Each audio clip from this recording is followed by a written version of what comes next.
A história que envolve Isaac, Rebeca, Jacó, Esaú, narrada aqui agora no Gênesis 27, ela começa muito antes desse capítulo. Na verdade, ela começa ainda aonde? No ventre de Rebeca. O plano de Deus para aqueles dois filhos, Jacó e Esaú, que se tornariam progenitores de duas nações, ele foi anunciado muito antes do nascimento.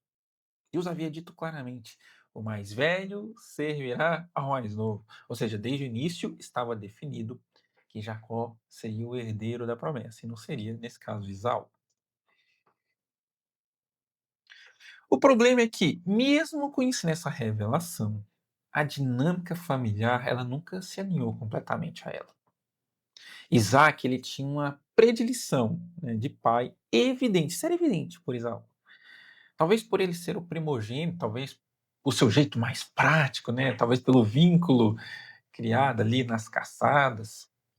Rebeca, por outro lado, ela tinha um carinho especial por Jacó. A família estava dividida.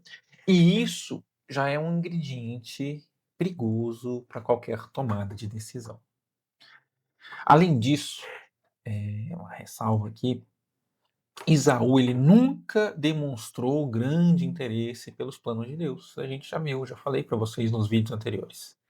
No capítulo anterior, desculpa, nós vimos que ele se casou com duas mulheres estrangeiras. Algo que trouxe, né, a Bíblia disse, amargura de espírito para Isaac e Rebeca. Isso já representava um afastamento do projeto espiritual da família. Mesmo assim, Isaac insiste em favorecer Esaú, como se tentasse, de alguma forma, eu diria, contrariar ou ignorar aquilo que Deus já havia declarado. Né? Com o passar do tempo, Isaac envelhece, sua visão vai ficando extremamente debilitada e ele começa a sentir que sua morte se aproxima. É nesse contexto que ele decide transmitir a bênção ao filho que ele considera o sucessor. E aqui aparece um detalhe muito importante. Isaac, ele queria quem? Ele queria Esaú. E Rebeca queria Jacó. Então ele decide fazer isso, né, para evitar qualquer conflito de forma privada, de forma secreta. Naquela cultura, a bênção do filho escolhido ele costumava ser pública, né, diante da família. O fato de Isaac chamar Esaú em particular já indica que ele sabia que aquela decisão não seria muito bem recebida, principalmente ali por Rebeca, sua esposa. Isaac pede então que Esaú vá caçar. Prepare uma refeição saborosa do jeito que ele gostava, né? Para que depois disso ele pudesse abençoá-lo. E nesse momento, né, que Rebeca entra em ação, ela escuta, né, a conversa escondida atrás da porta. E ao ouvir o plano de Isaac, ela reage rapidamente.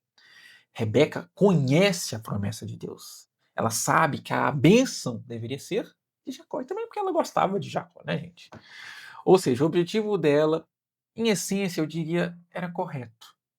O problema é o caminho que ela escolhe para alcançar esse objetivo. Rebeca ela concebe ali um plano audacioso, um plano que, embora vise cumprir o propósito de Deus, ele utilizaria ali meios ilegítimos, e vocês vão entender por quê. É nesse momento que levanta uma reflexão é, ética profunda, né, eu diria. Rebeca acredita que o fim, a bênção, né, sobre Jacó, ela justificaria os meios. Ela não espera que Deus haja no tempo e na forma dele. Ela decide intervir, manipular, enganar. E isso cobra um preço alto. Para cumprir esse objetivo, Rebeca chama Jacó e explica tudo. Pede que ele vá ao rebanho e traga 2 cabritos. Ela mesmo prepararia a refeição, da mesma forma que Esaú faria. E, afinal, né, ela ofereceria, né, essa refeição ali para Isaac. Né? E o que era o plano? Gente, era simples o plano. Jacó se passaria por Esaú, levaria comida ao pai e receberia a bênção no lugar do irmão. Só que quem prepararia? A Rebeca, porque ela sabe, né? Ela sabia ali preparar algo semelhante ao que Esaú fazia. Inicialmente, Jacó ele tenta se esquivar, mas é interessante perceber o motivo do medo dele. Tá? Jacó não diz isso é errado, ele diz: ah, e se meu pai me apalpar e descobrir? Ou seja, o medo de Jacó era das consequências do pecado. Ele tenta receber uma maldição, ele teme, desculpa, ele teme receber uma maldição em vez de uma bênção. Isso revela muito sobre o caráter dele nesse momento da história. É caráter esse que vai mudar.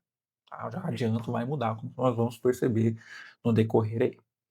Rebeca então assume toda a responsabilidade e diz que se houver alguma maldição, que recaia sobre ela. E assim Jacó aceita participar da trama. Ele traz os cabritos, Rebeca prepara a refeição, veste Jacó com as roupas de Esaú e cobre suas mãos e seu pescoço com peles de cabrito para imitar os pesos dos irmãos. Será que ele era peludo, hein? Peles de cabrito, né? A partir daí começa uma verdadeira encenação. Jacó entra na presença de Isaac e diz que é Esaú, sou Esaú. Né? Isaac estranha, rapidíssimo que Esaú teria voltado da caça e claramente fica desconfiado. Né? Porque além do curto intervalo de tempo, a voz também era de Jacó. Nesse momento ele resolve apalpar o filho. E como Jacó estava coberto por pelos de cabrito, Isaac se convence que era Esaú e concede a bênção. Né? Lembrando aqui que Jacó já estava praticamente cego, então ele não conseguia ver, tinha que apalpar. Até aí, tudo bem. Né? Pouco tempo depois, Esaú chega com a refeição verdadeira. Ele entra confiante, esperando receber aquilo que sempre acreditou ser seu por direito. Mas ao ouvir o pai dizer que já havia abençoado alguém e que essa bênção não poderia ser retirada, a ficha cai. A Bíblia descreve Isaac sendo tomado por uma profunda comoção. Tanto ele quanto Esaú tremem violentamente ao perceber que foram enganados. E aqui é impossível não entender a revolta de Esaú. Essa não era a primeira vez que Jacó tentava sair por cima. A primeira foi quando ele comprou a primogenitura por um prato de comida. Agora ele perde também a bênção. Esaú se sente traído, roubado, né? Passado para trás. E a Bíblia deixa claro que o ódio dele atinge ali um nível perigoso. Ele passa a planejar a morte do irmão. Para vocês verem que essa história é cheia de espinhos. Rebeca fica sabendo da ameaça e, mais uma vez, ela precisa agir ali rapidamente. Para salvar Jacó, ela orienta o filho a fugir para Harã, para a casa de seu irmão Labão. E essa fuga, que inicialmente parecia temporária, né, vocês vão perceber que ela vai acabar se estendendo por muito tempo. A Bíblia descreve, estende por 20 longos anos. Esse é um dos pontos mais trágicos da história. Durante todos aqueles anos, né, Rebeca ela permanece longe do filho que mais amava. E quando Jacó finalmente retorna, né, ela já havia morrido. Essa separação definitiva é uma das consequências diretas daquela decisão tomada lá atrás.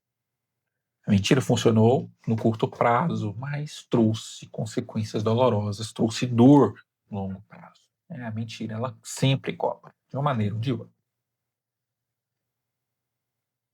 E para finalizar, fazendo aqui, né, uma reflexão.